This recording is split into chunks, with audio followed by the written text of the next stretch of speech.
Na nikaona viongozi wengine wakisema, unajua tupangane, tunaambia vijana wajipange, sijui tukuja kufukuza sijui na kina nani. Wakati ulikuwa kiongozi, wewe kiongozi wa Kenya, it is under your watch ya kwamba kulikuwa na betting companies zikapewa licenses betting company 200. Siku hizi vijana wakiamka asubuhi ni hapa chini, watu wamejinyonga. Lakini suddenly umekuwa very clever na umekuwa malaika haraka. Sasa wewe ndio unatupatia lecture kusema fanyeni maandamano, pigeni serikali. Na jana ulikuwa hapa, hata miguu yenye hata ile penye ulikanyaka ukitoka mlango ya State House haijakauka. Hello ladies and gentlemen, welcome back to the backstory. If you're new here, kindly hit the subscribe button and the notification bell down below so that you can be notified whenever we post a new video. Now, ladies and gentlemen, it seems like there is a political tension between the former President Uhuru Kenyatta and President William Ruto. And this is almost bringing to an end the warm political relationship that the two former friends have been having. When President William Ruto came into power, they were not seeing eye to eye with his former friend Uhuru Kenyatta. And it took the intervention of some of their closest friends and to a point whereby President William Ruto had to travel and meet former President Uhuru Kenyatta in his rural home in Kiambu. And after that, there has been some kind of warm relationship between the two. But now, it seems like that friendship is almost coming to an end after former President Uhuru Kenyatta showed interest in supporting Matiang'i for the presidency. And the other issue that is also bringing tension between the two is that the former president, when he went to Uganda, he talked and encouraged Gen Zs to rise up. Nobody outside of Africa is coming to save you. Do not have any misguided thought that there's anybody who is coming to save you. You have the numbers, you have the time, you have the energy to get involved and stay involved in governance discussions until you effect the change you wish to see. You have the time.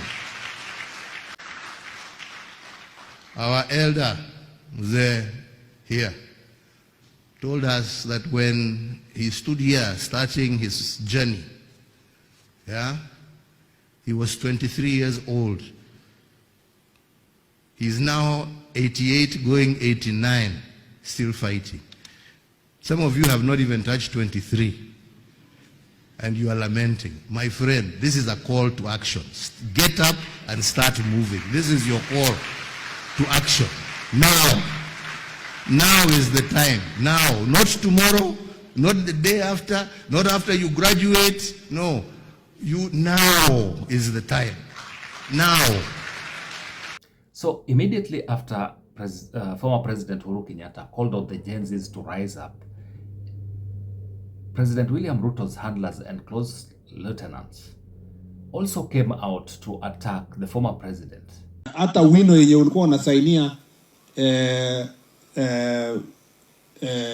decisions kama rais hata haijakauka. Lakini suddenly umekuwa very clever na umekuwa malaika haraka. Sasa wewe ndio unatupatia lecture kusema fanyeni maandamano, pigeni serikali. Na jana ulikuwa hapa, hata miguu yenye hata ile penye ulikanyaka ukitoka mlango ya State House haijakauka. Suddenly very clever. This exploitation of our young people is not right. And I want to ask leaders across the political divide. This is not an issue for political gain. This is an issue that we must, all of us, act responsibly. Because the youth bulge is not a question of today. It's been happening. But tomorrow also it's going to be worse. We will have higher numbers. It is your problem. Sasa tunajaribu kumaliza hiyo depression ambayo inaingia kwa vijana under your watch, under your leadership. Wacha ku-criticize wakati wewe mwenyewe ndio umekosa. Wewe mwenyewe ukiwa uongozini ndio umekosa. Wewe mwenyewe ndio ulifanya registration. Tutabadilisha sheria hiyo maneno ya betting, tutabadilisha regulation ndio vijana wetu warudi kazi, waache kutegemea hizo vitu kuamka asubuhi mpaka jioni. So now, ladies and gentlemen, if you look at the kind of verbal attacks between the two, it shows clearly that there's no love between the two camps. And you've had President William Ruto's close confidants calling on former President Uhuru Kenyatta to rise up and be responsible after serving for 10 years as the president of Kenya. Okay, they could have a point, because Uhuru Kenyatta was the president of Kenya for some time, that is for 10 years, and handed over to President William Ruto. And some political pundits are saying that whatever political or economic challenges that we are going through right now must have been planted during his reign, and therefore he needs not to rise up and call on President William Ruto or on Gen Zs to rise up and challenge President William Ruto. But even though that is true, President William Ruto as well, during his campaigns, also campaigned on the platform of transforming this country economically. So he also bears the responsibility of delivering on his promises. Now, you'd want to ask yourself, why is President William Ruto's handlers not comfortable with Uhuru Kenyatta meddling in local politics? One is the fact that President Uhuru Kenyatta, or former President Uhuru Kenyatta, has a very wide political network in this country. And save for the fact that he's not allowed by the constitution to meddle or to actively participate in politics, but he has a network that he can count on if he's to support someone politically.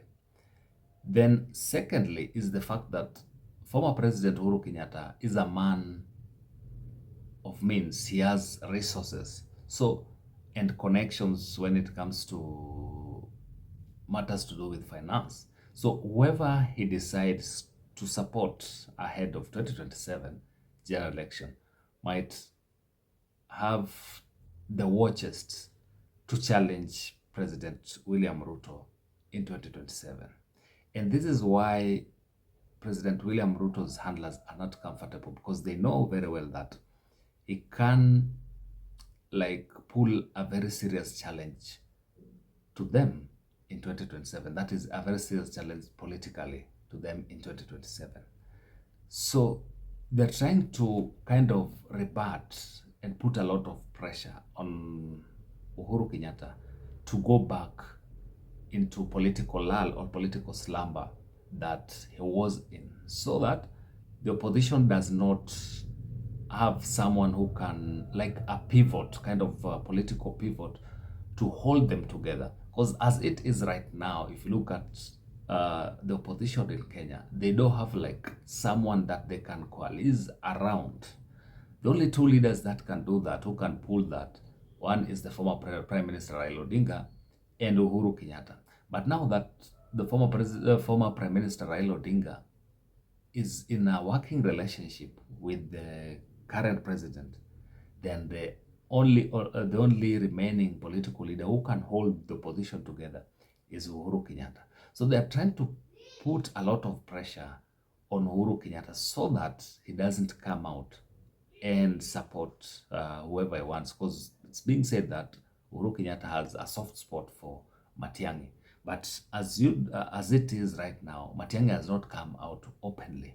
Matiang'i does not have a political network in the country that he can rely on. He's relying on the Uhuru's political network, so that at least this can jumpstart him ahead of 2027.